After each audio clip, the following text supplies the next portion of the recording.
கலைவாணி,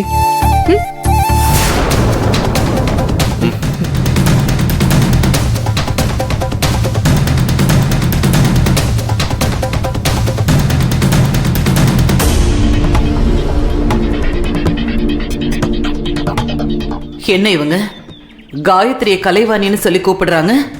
இவ காயத்ரியா இல்ல மாணிக்கம் கமலாவோட பொண்ணு கலைவாணியா? இந்தம்மா.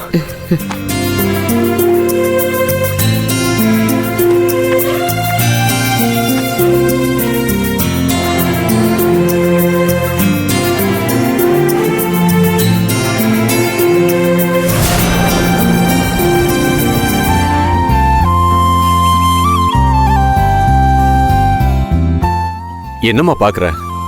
இது பிறந்த நாள் பரிசு. நல்லா இருக்கா? நல்லா இருக்குப்பா.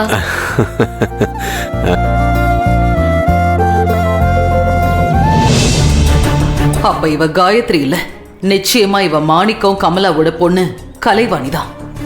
என்ன நம்ப வச்சு இத்தனை நாளா நாடகம் ஆடிட்டு இருந்திருக்காங்க. விடக்கூடாது. இன்னும் என்னென்ன கூத்தெல்லாம் நடக்குதுன்னு பொறுமையா இருந்து பாப்போம். என்ன ஆசீர்வாதம் பண்ணுங்க. நல்லா இருமா, நல்லா இரு.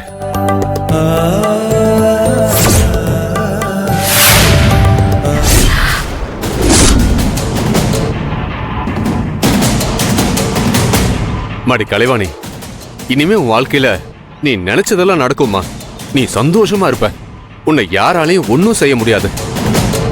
அந்த முருகன் உனக்கு துணை இருப்பாமா. ஐயோ, ஆதிசங்கரி அத்தை அவங்க பால்கனில நிக்கிறத பார்க்காம நானும் அப்பா அம்மான்னு கூப்பிட்டுட்டேன்.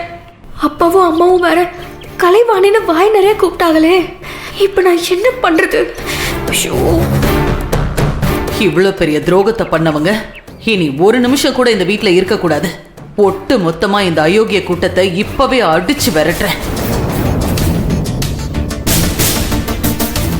இதோ பாருங்கப்பா, நீங்க என்ன மகளா நினைக்கிறதுல தப்பு இல்ல. ஆனா என் பேரு கலைவாணி இல்ல, காயத்ரி. இன்னைக்கு உங்க பொண்ணு பிறந்த நாளுக்காக என்ன நீங்க உங்க பொண்ணா நினைச்சு இந்த புடவை எடுத்து கொடுத்திருக்கீங்க. இதை நான் சந்தோஷமா வாங்கிக்கிறேன்.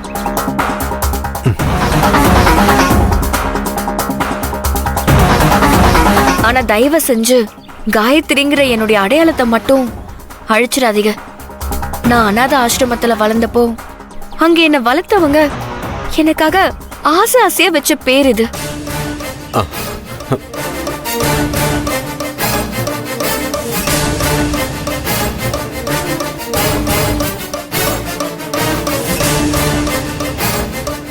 அங்க வளர்ந்த அந்த நினைப்பு, அவங்களோட அன்பு என்னைக்குமே என்னை விட்டு போக கூடாது. நான் காயத்ரியாவே வாழ்ந்து காயத்ரியாவே சாகதான் ஆசைப்படுறேன். என்னம்மா நீ இப்படி சொல்ற? என் பொண்ணு வயசாமா உனக்கும். உன்னை பார்க்கும் போதெல்லாம் எங்க 2 பேருக்கும் எங்க பொண்ணு நினைப்புதாமா வரும். உன்னை என் பொண்ணா நினைச்சுதாமா அவ பிறந்த நாளைக்கு அவ பேரை சொல்லி உனக்கு புடவையும் எடுத்து கொடுத்தேன். நீ எங்க 2 பேரையும் பாசத்தோட அம்மா அப்பான்னு கூப்பிடும்போது அப்படியே நாங்க பூரிச்சு போறோம்மா.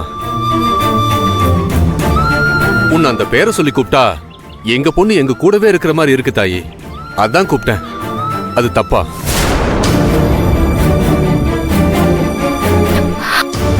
அப்பா அப்படியே கண்டினியூ பண்ணுங்க. ஆதிசங்கரி அத்தை நம்ம கிட்டதான் வந்துட்டு இருக்காங்க. நம்ம இப்ப பேசினத கூட அவங்க முழுசா நம்பின மாதிரி தெரியல. அவங்களுக்கு டவுட் இருக்கதான் செய்யுது. நம்ம நடிக்கிற நடிப்பு தான் அவங்கள முழுசா நம்ப வைக்கும். உங்களுக்கும் எனக்கும் எந்த சம்பந்தமும் இல்லைன்னு அவங்க புரிஞ்சுக்கணும். ஜாக்கிரதை. நல்ல வேலைமா நீ ஆதிசங்கரிய பார்த்த. இல்ல பெரிய பிரச்சனையா இருக்கும்மா. தாய், மத்தவங்க உன்னை காயத்ரின்னு கூப்பிட்டுக்கிட்டுமா. ஆனா நானும் கமலாவை மட்டும் கலைவாணின்னு கூப்பிட்டுக்கவா? எங்களுக்கு அந்த உரிமையை மட்டும் கொடுத்தாயே. 1000 தான் இருந்தாலும் நானும் உங்க பொண்ணும் ஒன்னாயிட முடியாது. கலைவாணி கலைவாணி தான், காயத்ரி காயத்ரி தான். என்ன உங்க பொண்ணா நீங்க நினைக்கலாம், பாசம் காட்டலாம். அதே மாதிரி நானும் உங்களை அப்பா அம்மாவா நினைக்கலாம், பாசம் காட்டலாம். நிழல் என்னைக்கும் நிஜம் ஆயிடாது. அதனால என்ன காயத்ரினே கூப்பிடுங்க, எனக்கு அது போதும்.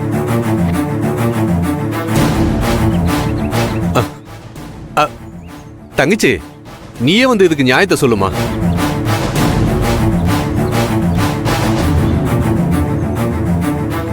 தங்கச்சி கொஞ்சம் வந்து கலைவாணிக்கு எங்களுக்கு இருக்கிற பிரச்சனையை தீர்த்து வைமா. அப்பா திரும்பவும் சொல்றேன், என்ன கலைவாணின்னு கூப்பிடாதீங்க. என் பேரு காயத்ரி. என்ன உங்க 2 பேருக்குள்ள பிரச்சனை? அது ஒண்ணும் இல்ல அண்ணி. இன்னைக்கு என் பொண்ணு கலைவாணிக்கு பிறந்த நாள். இந்த காயத்ரிக்கும் என் பொண்ணுக்கும் ஒரே வயசு தான் இருக்கும். அதனால எங்க பொண்ணா நினைச்சு இந்த பொண்ணுக்கு புது புடவை எடுத்து கொடுத்தோம். கலைவாணின்னு ஒரு வார்த்தை உங்க அண்ணன் கூப்பிட்டுட்டாரு. அதுக்கு என் பேரை சொல்லி கூப்பிடுங்க, என் அடையாளத்தை அழிச்சிடாதீங்கன்னு இந்த பொண்ணு ரொம்ப வருத்தப்படுது. இதுக்கு நியாயத்தை நீயே சொல்லுமா. என் பொண்ணு மாதிரி இந்த பொண்ணு நினைக்கிறேன். அதனால இவள காயத்ரின்னு கூப்பிடுறதுக்கு எனக்கு ஒரு மாதிரி இருந்துச்சு. கலைவாணின்னு கூப்பிடுறதுக்கு ஆசைப்படுறேன். கொஞ்சம் அனுமதி வாங்கித்தாமா. இதுதான் உங்க பிரச்சனையா? இன்னைக்கு உங்க பொண்ணோட பிறந்த நாளா இருக்கலாம். அதுக்காக நீங்க காயத்ரிக்கு புடவை வாங்கி கொடுத்துருக்கலாம். அது வரைக்கும் ஓகே. ஆனா அவதான் சொல்றாள், சின்ன வயசுல ஆதரவற்றோர் இல்லத்துல வளர்ந்தப்போ அவங்க வச்ச பேருன்னு அத நம்ம விருப்பத்துக்காக மாத்தி அவளையும் கஷ்டப்படுத்தணும். அவளை காயத்ரினே கூப்பிடுங்க. அதுதான் என்ன பொறுத்த வரைக்கும் சரியா இருக்கும். வேணும்னா உங்களுக்கு 2 பொண்ணுன்னு நினைச்சுக்கோங்க. மொத பொண்ணு கலைவாணி, 2வது பொண்ணு காயத்ரி.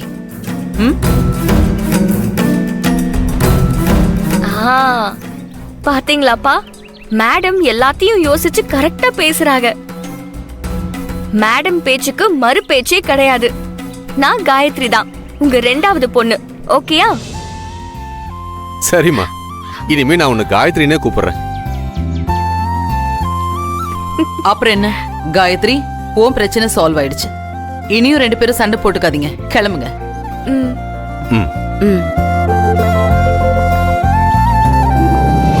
நல்ல மனுஷங்கள அறகுறையா அவங்க பேச்சை கேட்டு தப்பா புரிஞ்சுக்கிட்டேன். நல்லதா போச்சு.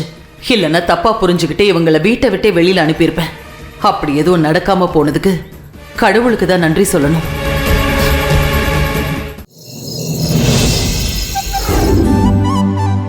காயத்ரி, நான் உங்ககிட்ட என் காதலை சொல்லணும்னு ஆசைப்படுறேன். ஆனா நீ முன்னாடி வந்து நின்னாலே என் மனசுக்குள்ள இருக்கிறத என்னால சொல்லவே முடியல. எப்படி இந்த மீரா கண்ணனை மனசுல நினைச்சுக்கிட்டு வாழ்ந்த உண்மையான காதலை நீ என்கிட்ட கதையா சொன்ன.